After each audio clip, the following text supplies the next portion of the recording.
Yeah, well, I'll start at the start, shall I? You might have met Dennis Lambert, did you? He's long dead, but he and I, we lived not far from each other around here, not far from here actually, and we had meetings at my local pub and talking cricket, of course, which was the whole idea. And then it was I'm going to claim it was I who had the idea of trying to form an organisation. And he said, yes, what a good idea. And so we um, arranged a meeting uh, at Edgbaston Trade Union, and I got in touch with a few people who I knew already. Peter Wynne Thomas, you heard of him, of course. He died a couple of years ago, yep. And one or two others, and they were all for it, and so we arranged this first meeting. Do you know, God, what year would it be? March of '73, was it? Probably. But I can tell you this, at the first meeting, Dennis Lambert, he was scared to death. And so I stood up and started talking, and I surprised myself how much I could talk, you know. But then one of the people who was there was a chap called Irving Rosenwater. He was against it right at the start. He said it wasn't necessary. He said the Cricket Society did everything that with cricket statistics that anybody could wish for, and he had a vote on whether we should form ourselves into a new organisation or apply to the Cricket Society for affiliation, more or less. I was all against it, but fortunately we won by one vote. Had we not won, I'm not sure what would have happened, actually. I don't think I'd have accepted it. But so we started there when, I was going to say, we elected a committee. We didn't elect a committee. We selected a committee. Peter Wynne Thomas was the first treasurer. A chap called Philip Thorne was on the committee. He didn't say much, but he was a good worker. A chap called David Gallagher. I don't know what's happened to him. He was on the committee, and me, and Lambert, of course, yeah. Again, it was a lot of talk, but we decided to do every so often books about each county, a list of all the players for first-class players for each county, and find out names, full names, births and deaths and records and everything like that. And the first county we did was Warwickshire, mainly because I said, oh yeah, I can do that. Yeah. God, it was hard. Hard work. But it appeared. Years afterwards, I used to occasionally look at it and feel rather ashamed. But we had to do something because it had all been taught up to then. So we had Warwickshire, and then we decided to do Worcestershire. And the only person that I could find to do Worcestershire was a 14-year-old schoolboy called Tim Nielsen. And he said, oh yeah, I can do it. I thought, oh, nobody else wanted to do it. And he did it. He did a darn good job. But several years later, I met his mother, and she said, you know, I did most of that because Tim was always doing homework.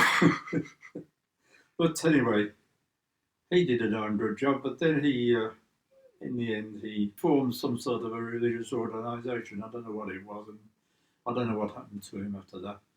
But early on, especially with the Worcestershire booklet, he was absolutely invaluable. And as I say, the fact that he was only about 14 or 15, it was quite amazing. Mm.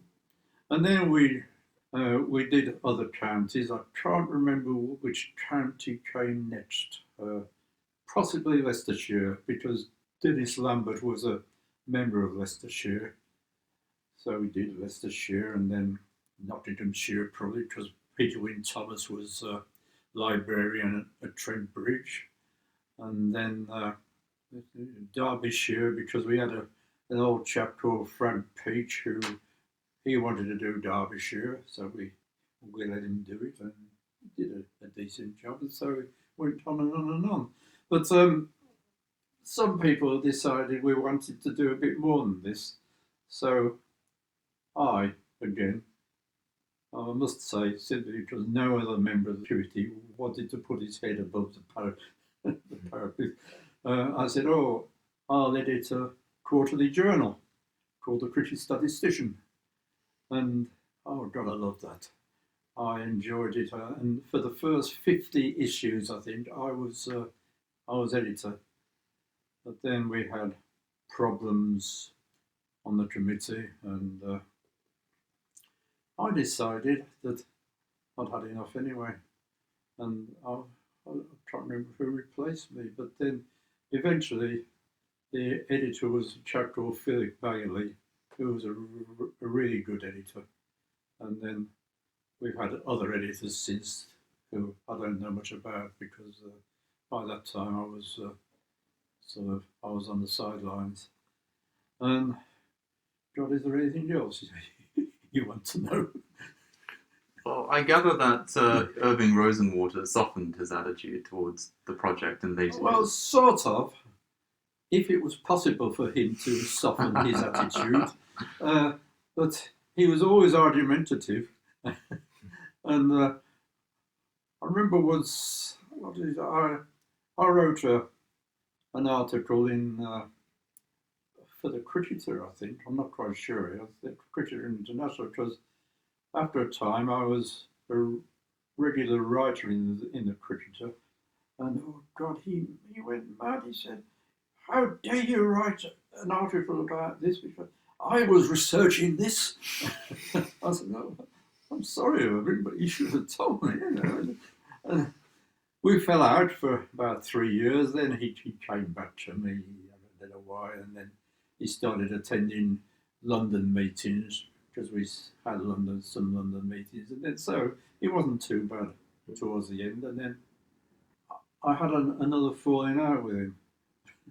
Can't remember what it was about, and I tried to telephone him, and I couldn't get an answer. And then I had a phone call from somebody else to tell me he'd been found dead, which was rather a shock. And so that was Irving gone. And somebody else who joined us early on was Will Frindle, but he didn't do anything for us. I can say that because he's dead. But he did. He remained a member, and I was reasonably friendly with him, you know. But we could have done without him, quite frankly. And somebody else who was very keen, David Frith. You know David Frith? He's still a member today. He's still a member. Yeah. I thought he probably would be. He was very keen, but he didn't want to be on the committee.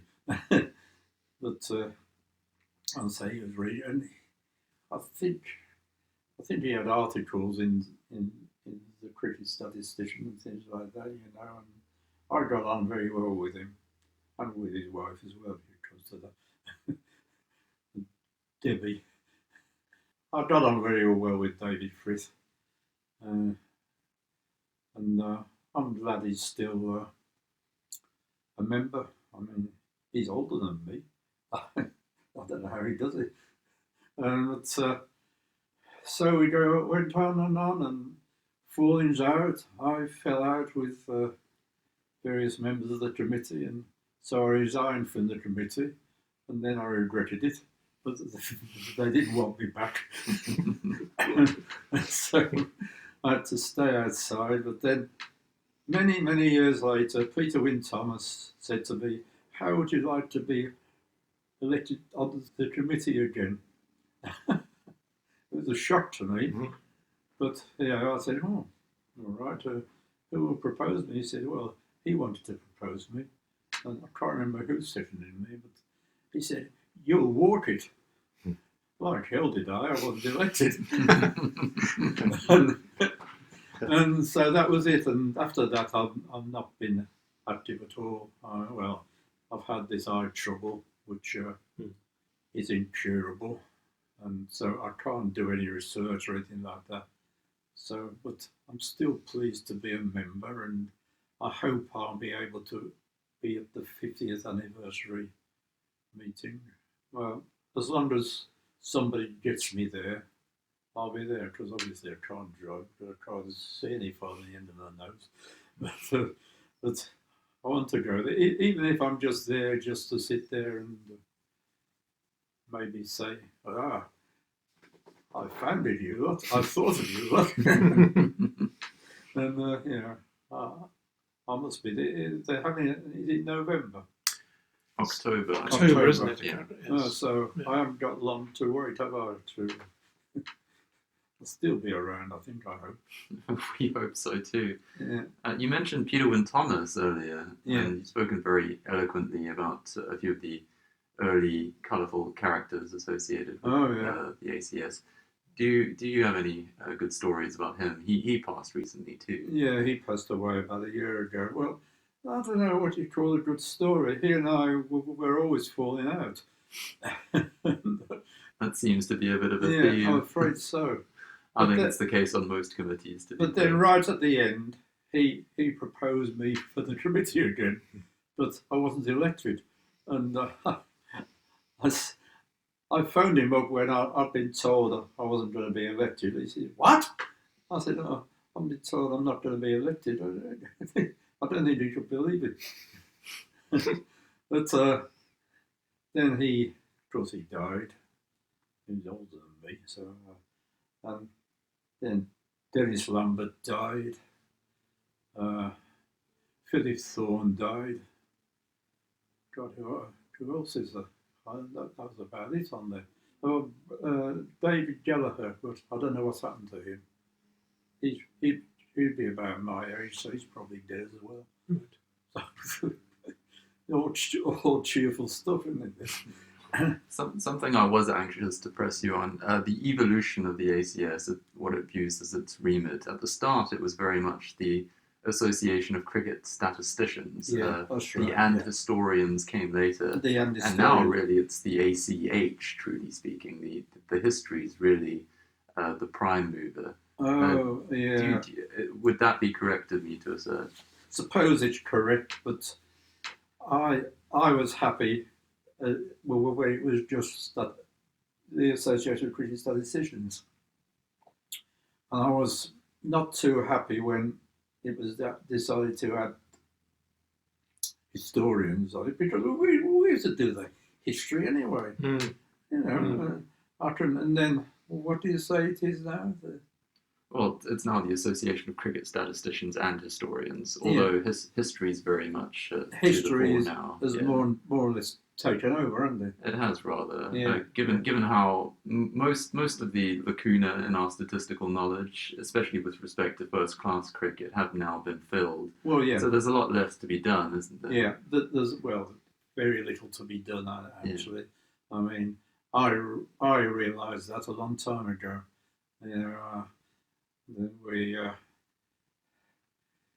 In fact, quite a long time ago, I reckoned that we'd, how do I put it, there was no further use for us. Because all the research had been done, all the statistical research anyway, and that was it. But so that's why it became more of a history thing. But I wouldn't have thought there's a lot of history to be found out now, actually. So what will happen then? I don't know. Oh, something else that we had a bit of a falling out with was over limited overs matches. I was accused, unfairly actually, of being against limited overs cricket. Well, that was another falling out on the committee. And because I was told that my attitude wasn't the modern attitude, I resigned from the committee then, I think. No, I gave up the editorship of the journal, that's right. I didn't resign from the committee then. Be interesting to know, Robert, about the challenges of producing those early books.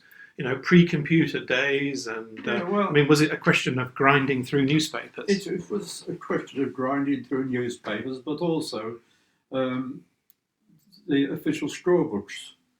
Some of the counties, not all of them, some of the counties have still had their official straw books. And of course, we had to take notice of what they had in the straw books, despite the fact that some of them were obviously inaccurate. I mean, I found that early on with Warwickshire. What a name here. We had a scorer called Charlie Grove, and earlier, for many, many years, a scorer called George Austin. And I don't think either could have 2 and 1, quite frankly. And the scorebook, the original scorebooks were full of it, crossings out, alterations, and everything like that. And I found that some of the scores didn't add up right. So I'm afraid I had to adjust some of them. And I think that was the case with quite a few counties. Worcestershire, I know that they destroyed all their early scorebooks. So that handicapped Tim Nielsen. Mm. He still produced the figures. Oh, that's right. This is it. With Worcestershire, they did have some early straw books, and they had a committee, a secretary called Mike Watkins. I got in touch with him. I said, "We're doing Worcestershire figures. I understand you've got some early straw books." "Oh no," he said, "we had them, but they weren't of any interest. So they've been destroyed." And that the same thing happened with Gloucestershire. We did Gloucestershire, and one of their ex-players, I can't remember what it was, he said he'd seen them being thrown on a bonfire. Honestly. Well, if so, they were rescued. I'm pleased to report. No. Roger Gibbons has quite a trove of them over at Gloucestershire now. Yeah. How early though? The earliest I've seen, and they're the ones I requested, 1882. Oh crikey! Oh well, Yeah. You know more than I do then, because I was told that they were seen being taken to a bonfire, but obviously they were rescued. I didn't know that actually. It comes to great relief to you. It breaks my heart hearing things like this. Yeah. But there are other counties. Most of the other counties weren't too bad actually. Now I come to think of it, but it was Worcestershire who were the worst, because Mr. Watkins actually said nobody's interested. So, but I happened to be in a more or less a junk shop in Birmingham one day, and I found a very early Worcestershire straw book from the 1850s, and I bought it. It cost me £100, and there's a bit of a story about this, and I don't know how much I should say. I kept this straw book at my home at the time, and then about 5 years ago, I loaned it to a chap. I'm not going to name him, because he said he was doing a history of Worcestershire, and so I loaned him this early straw book, and then a year or two later, I thought it was about time I had it back, and he'd sold it, and sold it to the Worcestershire Club. So, and he'd got a 4-figure fee for it. So I'm afraid I sued him. Mm. I'm not going to name him. No. And I got the money, but it destroyed my faith, really, in cricket statisticians. I wanted to know a bit more about you now. We've spoken about your time on the committee, but we don't know much about your biography. Where were you born? Okay. Tell us a bit about your early cricket, your induction into cricket lore, as it were. I was born in a place called Solihull, which is about 3 miles from where we are now, to a family who, my father had been a fairground boxer, among other things, but he started earning his living as a decorator he hadn't the slightest interest in cricket, nor had my mother. But for some reason, I used to follow the straws in our newspapers. We had I can't remember what newspaper we had, but they had the straws in there, and I started following them, and then I started compiling my own averages, which I'm sure were extremely inaccurate.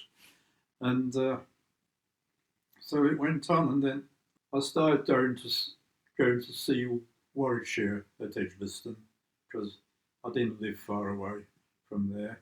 And then they used to produce a yearbook with some averages and records, and I bought the yearbook when I was 9 years old at the time, and I started looking through it. I thought, well, some of these records don't agree with what I've done, and so I didn't know what to do. So anyway, I wrote to the man who was I was about 11 years old by then, who was the statistician of Warwickshire, a chap called Ted Hampton. And he was obviously wasn't the slightest bit interested. So for several years, I didn't do anything. But then I met Dennis Lambert in a pub not far from here. We started talking about cricket and everything like that, and I told him that I'd had the problems with Warwickshire, and anyway. And by that time, I'd become a member of Warwickshire. And so I wasn't very old, you know. And so we started compiling figures and everything like that. And when one year, when I was in my 20s, oh well, some other things happened to me, but they aren't of interest to cricket people. But A.C. Smith got talking to me at Edgbaston one day. He didn't know who I was. And I said, oh, you know, I'm interested in statistics. They said, strangely enough, we're after a new statistician. I said, oh my goodness. So I became the Warwickshire statistician with no background whatsoever. And but I was the Warwickshire statistician for about 20 years. But the situation changed there. A.C. Smith went on to other things, and Dennis Amos became, he took charge of things, and he didn't seem to like me very much, and he appointed somebody else as statistician, and I was out. I didn't really mind. But so that was my background in cricket. That was all it was. I hardly played. When I did play, I wasn't very good.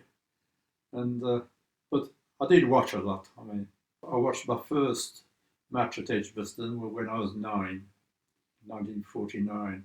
Can you remember the match? Yeah, Warwickshire against the New Zealand Tourists. The thing about that match I remember is rather strange. I was with my father because he took me, although he wasn't interested, and we were sitting on what was the popular side of Warwickshire. Is the Hollies stand, I think, now. And a New Zealand player called Mervyn Wallace, he hit the ball over the stand and into the river. And I can see that now. At least I think I can. Yeah, right over and into the river. And then my father disappeared, and he told me years later he was in the bar, but I didn't mind. I was watching the cricket and everything. Oh, it was great. I thought, this is great. And I never missed a season after that until about 2 years ago,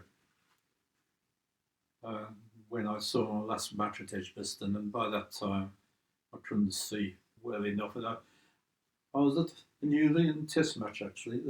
I knew it was hopeless. I mean, I couldn't see well enough, and fortunately Norman Rogers was there with me, among others. So I said to him, Norman, I said, I have to go. I said, this is no good. And I've not been on a cricket ground since. That is 2 years ago, I think. Right. Last time England played New Zealand at Edgbaston. That would have been last year, wouldn't it? Oh, was it last year? Yeah. God. Seems longer ago than that. It's, I've never been to a match since, and I shan't be going to a match since because there doesn't seem any point if I try and see what's happening, you know.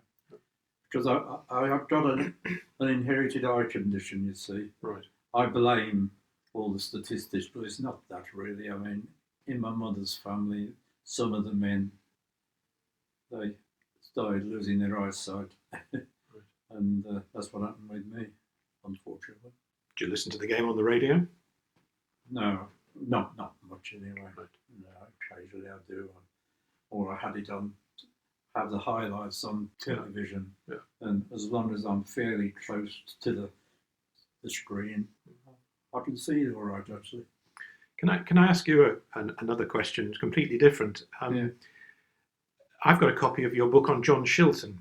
Oh God! What was it that triggered your interest in him? I can tell you exactly. Actually, one of the first early Wisdens I bought was, it had his obituary in there, and it said, personally, he was quite a character, but now is not the place to go into it. I thought, oh, that's classic wisdom. Yeah, and I thought, oh, that's interesting. I'll try and find out a bit. And I was astonished how much I did find out. It was incredible because, first of all, I thought, oh, I'll have to check up on his date of birth and place of birth. And according to Wisdom, according to the Warwickshire records, he was born in Coventry in 1857. I checked on that. I did find a John Chilton born in Coventry in 1857, but like hell was he the cricketer. He wasn't, he was a cousin. And what happened was, I'm ahead of myself here. I thought, well, what the hell happened? But anyway, I thought, I wonder if there are any Chiltons around in Yorkshire, but because I decided he was what I suspected, a Yorkshireman. And I went up there and I found his grave in Sedbergh, and I found out where he was born. His father was station master at Horbury Junction railway station in Yorkshire, but this was his father, sorry, did I say his father-in-law? His father, but his father was a Warwickshire man. And anyway, I thought, oh, there's not much really to go on. So I went into a pub. This is the absolute truth. I went into a pub at Murfield in Yorkshire, and I inquired if they had a customer, or they knew anybody, called Chilton. And the barmaid said, oh, you mean Jack Chilton? I said, oh, yeah, probably. She said, oh, yeah, he's one of our regular customers. And I hadn't a clue that he was still living in that area or anything like that. And she told me where he lived, and I went up to the place, and he was at work, saw his wife, and she said, oh, sounds unbelievable, really. She said, oh, would you like to come in? I said, oh, yeah, I would like to come in, you know. She said, we've got a trunk upstairs of giving all the family history. I said, oh, good God. And she brought some stuff down, and she got his diary, and it had all the details of his birth and his fall from grace.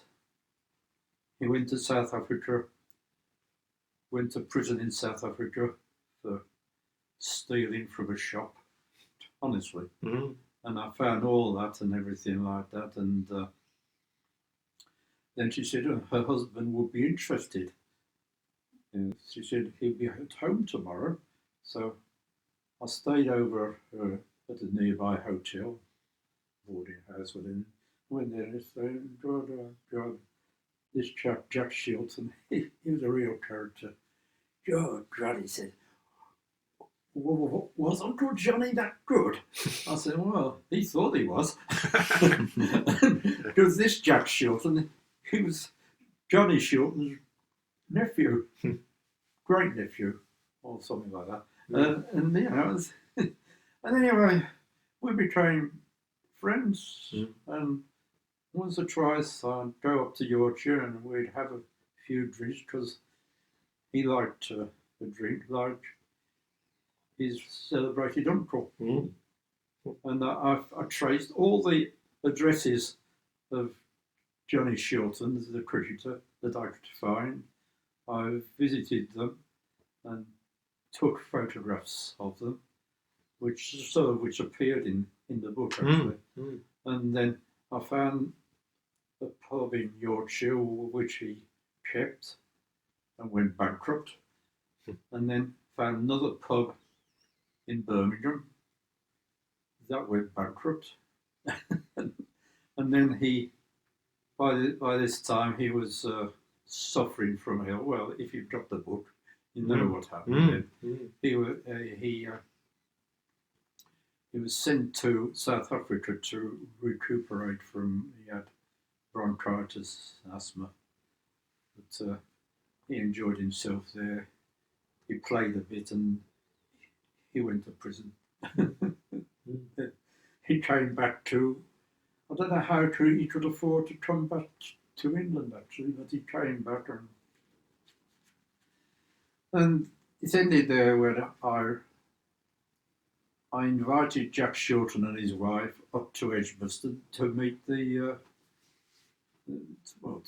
people of Warwickshire. I mean, one of the people they met was the son of the county secretary at the time that Jack Chilton was playing, and this chap, Mr. Ryder, he said, "Oh," he said, "you still owe father £20." He didn't mean it. I think he did owe it, but he wasn't. And, oh God! And then he went back to Yorkshire, and we remained friends till he died. There's some very lucky coincidences. Well, it was unbelievable. Yeah, fantastic. It's absolutely unbelievable. I mean, the fact that I went into the pub, of all the pubs in Yorkshire, I went into the pub where this chap drank. It was extraordinary. And well, that was more or less the story of my adventures with Johnny Chilton. And I'm sure that he was guiding me. Yeah. I met his, because he did have 3 children. 2 of them died quite young, but he had a daughter who lived into adulthood and married and everything like that. And I met her daughter, and she said, and I've traced her to an address in Liverpool. Can't remember how I traced her, but I did. And I went to see her, and she said, "Well, something like, well, before you say anything else, I'm not the slightest bit interested in my grandfather," she said. And when he died, her mother, she said, "That's the last time I'll ever mention that name." I said, "Oh dear."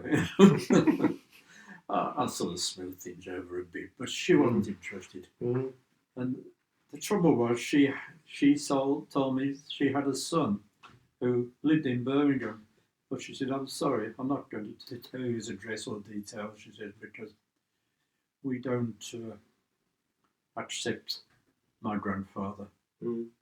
So, although I was told that Johnny Chilton's grandson lived in Birmingham, I don't know where he lived. And there were too many Chiltons to trace, to trace him. It's a shame.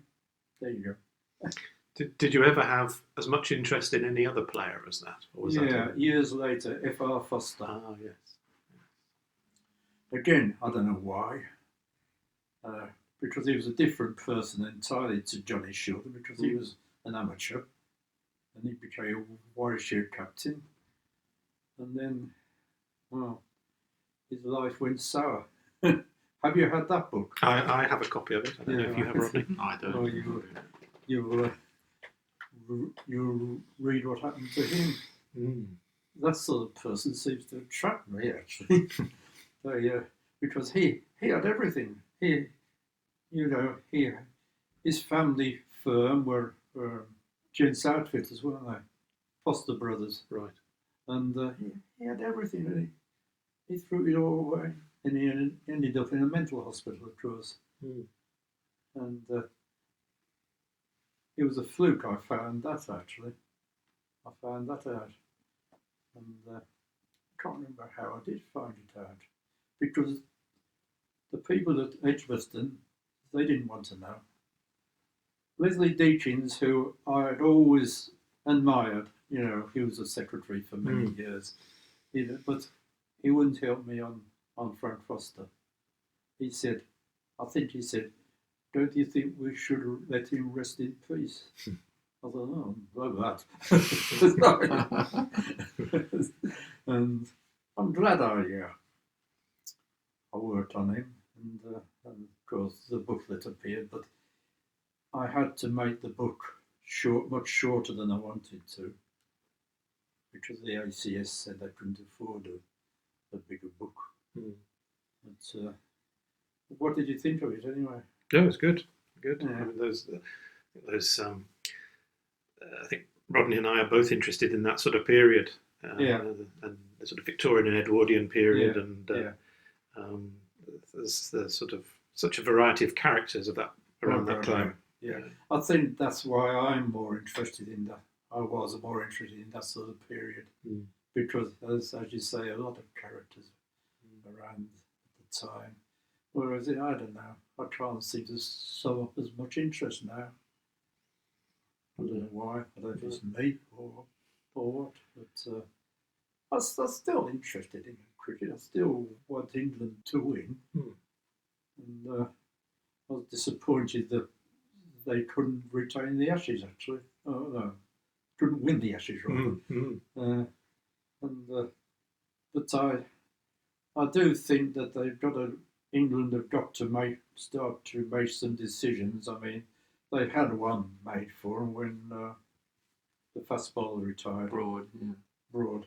But I think it was the wrong man who retired. I think it should be Anderson. He took 5 wickets in the series, didn't he? And I watched it a lot on TV, and they say, oh, he's probing and prodding. He never looked like taking any wickets. And at his age, he's never going to, is he? And I think he should have retired. And perhaps Rose should have carried on for another year or two. I don't know. But I think it was a mistake to bring back Moeen Ali as well. I mean, he's not fit. And that showed when he was playing, didn't he? He struggled in the last test, didn't he? Yeah. And I mean, he's been struggling for fitness for a year or two. And they're not going to build a side if they don't give the young players a chance, are they? Shut up, Rob.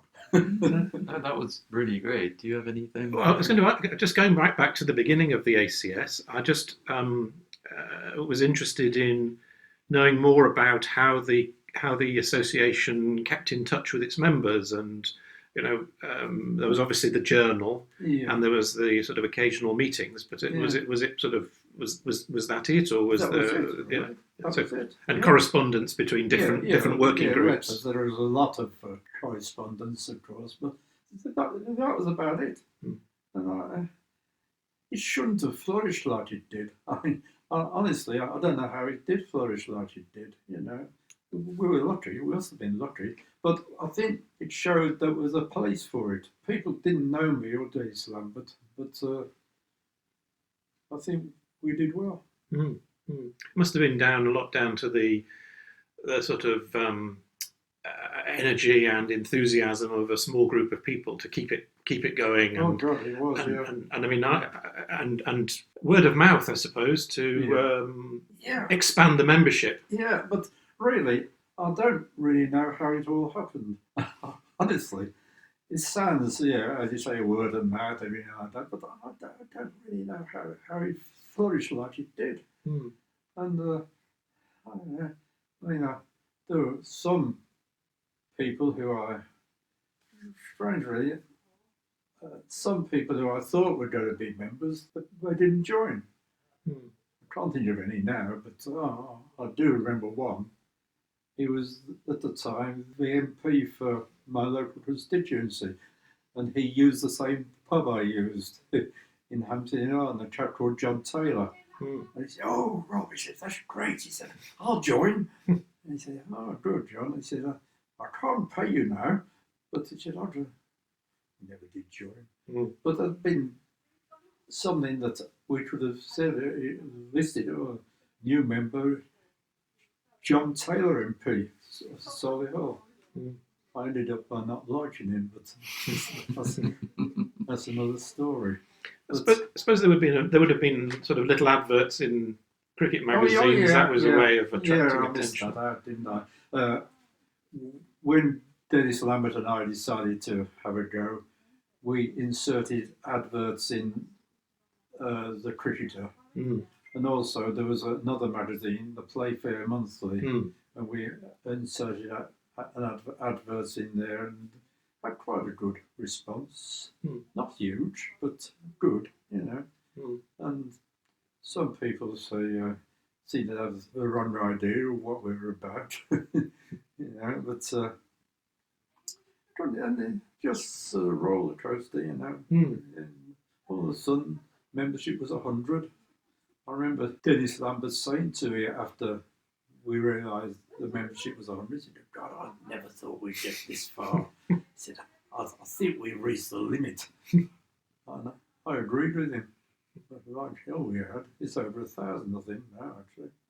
I think 800, 900, isn't it? Oh, well. It was certainly over. It was over 1,000. It was over 1,000, I think, wasn't it? So probably the 90s or early 2000s. Yeah, but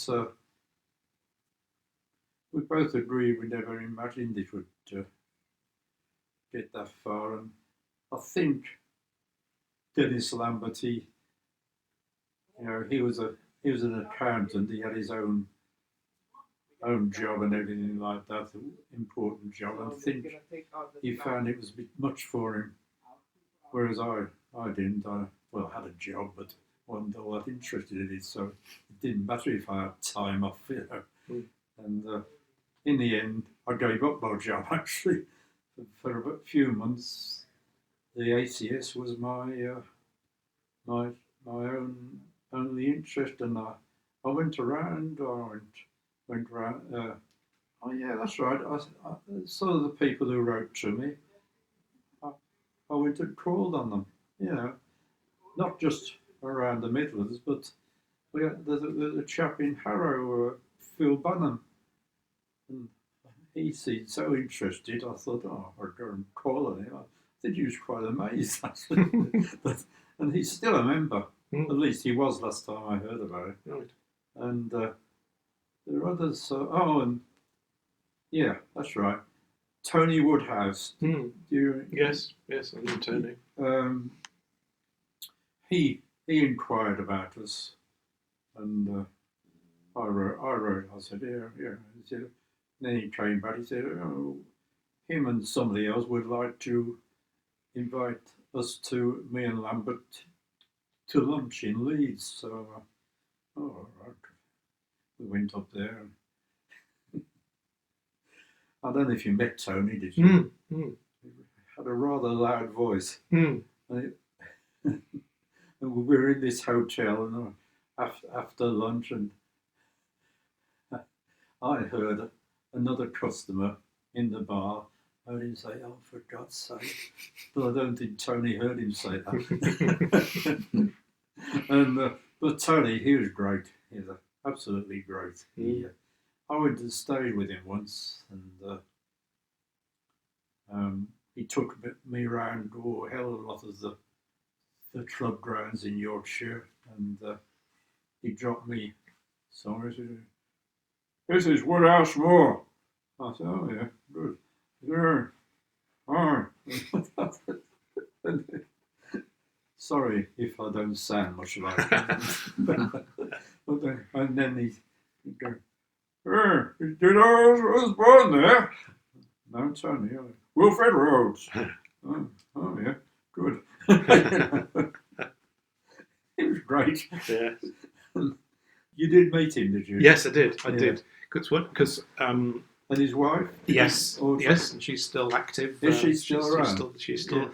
I'm a member of Woolwell Cricket, and she's still. She attends those meetings. I went to one once many years ago. I can't remember who was speaking, and I know somebody who was there he's well known as a cricket writer now. No, I can't remember his name, but I met a chap there, and we're still. If he sees me now, he's still knows who I am. Am I right in remembering that you started a regular cricket magazine in the late 70s? Yeah. So cricket scores. Cricket. Well, well, me and Peter Wynne-Thomas started one. Yes. Cricket News. Cricket News. That's right. I used to get that. It was a darn good magazine. Yes. I tell you, but nobody bought it. Well, not enough people bought it. No. And how long were we going? About 3 years, was it?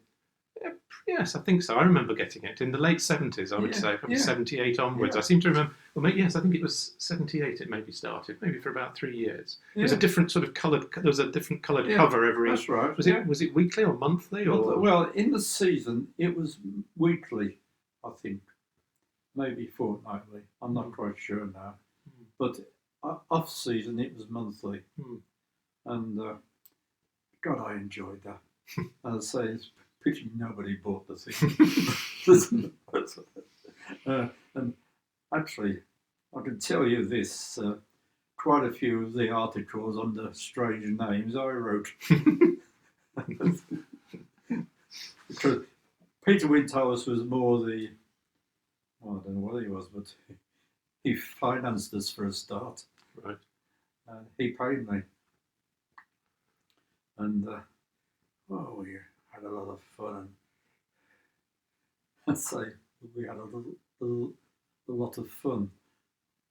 We weren't doing it a living, but we had a lot of fun. Yeah. And it was a shame that had to fold. I remember him saying that he called me on the phone. He said, "I'm afraid we had it." I said, "Oh dear." I said, he'd been advised by his accountant that we shouldn't carry on. And as I say, he wasn't paying me much. I was just getting by. But I used to take, God, I can't remember these things now, I'm afraid. But there was another cricket publication that we used to do the Minor Counties Annual for a start. Do you ever have that? Yeah, I think that still goes, doesn't it? Yes. I think that's still going. Well, not right. Because ours was a darn good annual. And I used to take it up to the printers not far from here every Monday morning, and I had to stay there while the type was set, and then I'd send the set type back to Peter Wynne-Thomas, and he had a printing machine, and he would print it. So it was very much I don't know what I'd call it now. A DIY of yeah. I don't think people realise how much though. I mean, I had my phone number in it, and more than once I had calls actually for our editorial department. I said, "Oh, would you hold the line, please?" Then I'd try and change my voice. You know? Yes. This is is the truth, actually. Yeah. I remember I told David Frith that, and he said he had that sort of problem when he had his own magazine. And he said, I think he said he used to make telephone noises with his lips as if he was putting the caller through to another department. But, oh, that's right. I agree. And anyway, cricket news collapsed, and I had to get a proper job, which was I had several jobs actually, and then then the cricketers started to give me a lot of work, which helped a hell of a lot, and so I survived. I used to have my own page in the Cricketer. Do you remember? In the 80s? Oh, 80s and 90s. Yes. Oh, God, I loved it. Right. Was it a regular column, or did it have a consistent theme? No, it was called Milestones. Right. And people, either I would write about something that I'd thought of, or somebody would write to me, write to the magazine and say, what about this? How often has this happened before? And so that was flung over to me, and I'll have to try and find out, you know. It's had some funny letters as well. Oh, somebody said I was biased against Kent. I'm not biased against anybody. I mean, and that was because I did an article on wicket keepers, and I found out that although they had some terrific wicket keepers, their average take per match, which one's all that high. I think that was what it was. So, of course, I didn't include them.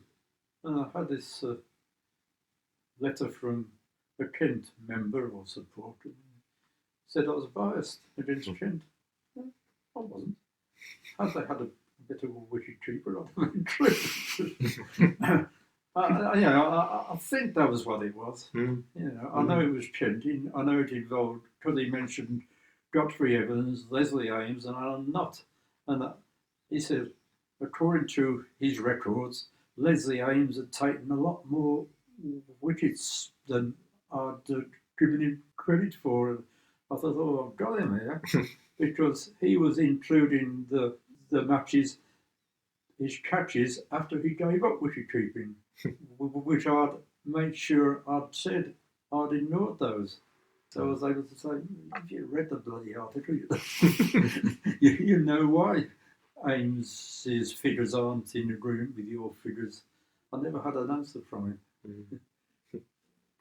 But it was lovely. It was great.